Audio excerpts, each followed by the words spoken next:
Bonjour à tous, et ça y est, c'est officiel, depuis quelques jours, quelques heures, Kali Linux est disponible en téléchargement sur le Windows Store et peut donc être installé nativement sur Windows 10 au travers du WSL, le Windows Subsystem for Linux. Donc dans la vidéo d'aujourd'hui, on va voir comment installer Kali sur votre Windows 10 et comment ouvrir une interface graphique. Mais on verra que le système n'est pas tout à fait au point, il y a pas mal de petits soucis avec Windows Defender malheureusement. Concernant l'installation, rien de plus simple, il vous suffit d'ouvrir le Windows Store et de taper Kali Linux, et ensuite de cliquer sur Obtenir.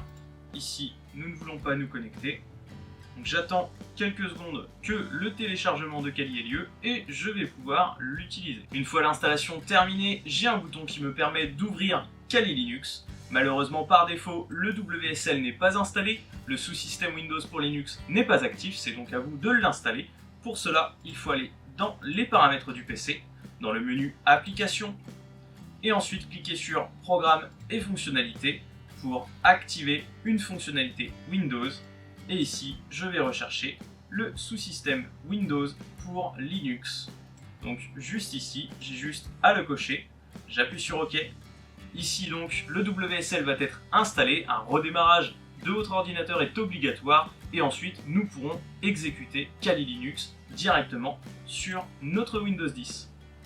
Une fois votre ordinateur redémarré, il vous suffit d'ouvrir une invite de commande et de taper simplement Kali. Ici, au premier démarrage, j'ai donc une installation du système, donc j'ai juste à patienter quelques secondes.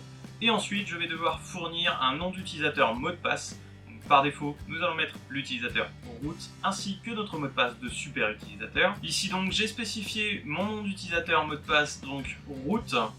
Et donc, si je fais un whoami, par défaut, je suis identifié en tant que root. Un uname-a me donnera donc un Microsoft en noyau 44043. Ici, évidemment, comme tout bon utilisateur de Linux qui se respecte, je vais faire un sudo apt-get update and sudo apt-get upgrade afin de mettre à jour mes paquets. Ici donc, même si on est dans un environnement Kali, un environnement Debian, eh bien on tombe très vite de haut puisque pratiquement aucun outil de Kali n'est inclus à part quelques-uns comme par exemple John the Ripper. Mais si je tape MSF, eh bien je n'ai aucun outil de la suite Metasploit. Également, et c'est là qu'on voit que c'est vraiment quelque chose qui n'est pas du tout fini, c'est que si je fais un sudo apt-get install de Metasploit Framework, ici je vais ouvrir Windows Defender et lorsque je vais installer le framework Metasploit, vous allez voir que en fait, eh bien, tous les exploits chargés par Metasploit sont détectés par Windows Defender et placés automatiquement en quarantaine. La seule solution que vous avez pour parer ce souci, c'est de placer des exclusions dans Windows Defender, des exclusions donc dans le app data de l'utilisateur actuel. C'est plutôt moyen comme solution. Et voilà, donc ici, on passe à l'unpack du Metasploit Framework. Et donc, on voit que tout de suite, j'ai une flopée de notifications de Windows Defender. Ici, si je clique sur voir les menaces, voilà, j'ai absolument en fait tous les exploits de Metasploit qui sont détectés et qui sont placés en quarantaine par Windows Defender.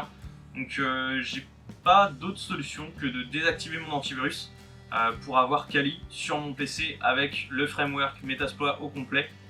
Et tout le monde sait évidemment que désactiver son antivirus sur de Windows, c'est très peu recommandable. Afin d'avoir un environnement graphique disponible sur mon Kali, je peux installer l'environnement XFCE ainsi que les outils Xorg et XRDP. Pour cela, sudo apt-get install Kali desktop XFCE Xorg et XRDP. Une fois l'installation terminée, il vous suffit de modifier le fichier de configuration de XRDP. Pour cela, sudo nano /etc xrdp xrdp.ini et ici je vais modifier le port qui par défaut est en 3389, le port par défaut de la connexion RDP, en 3390 puisqu'ici j'ai déjà mon port 3389 d'ouvert puisque je suis en bureau à distance dans cette session. CTRL X pour quitter, Y pour enregistrer, et ensuite je relance le service XRDP, sudo /etc init.d XRDP, restart. Ici, à présent, si j'ouvre une connexion avec l'outil bureau à distance sur 127.0.0.1 sur le port 3390, je peux me connecter sur l'interface de Xorg avec mes identifiants route de Kali, et donc je peux ouvrir une session sur Kali avec l'environnement XFCE. L'avantage d'avoir Kali au travers du WSL est que je peux réinitialiser Kali de la même façon qu'un programme. Ici par exemple, si je fais un sudo rm rf de /etc, je vais ensuite faire un exit pour quitter Kali, et si je le relance, je vais avoir évidemment une erreur puisque tous mes fichiers de configuration ont disparu. Je peux très bien ouvrir mon menu paramètres Windows, aller dans Applications. Ici, je vais rechercher Kali, et donc je vais aller dans les options avancées, et ici je vais pouvoir réinitialiser les paramètres de Kali. Donc ici, cette opération va supprimer définitivement les données que j'ai inscrites dans mon Kali. Si je patiente quelques secondes, je vais pouvoir relancer Kali comme il était à l'origine lors de son installation. Une fois la réinitialisation terminée, ici j'ai le petit symbole qui m'avertit qu'elle est terminée.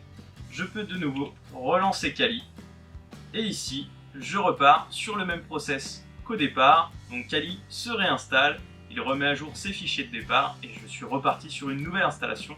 Donc c'est vraiment un point fort du WSL, c'est que ça fonctionne un peu comme Docker, c'est vraiment un container.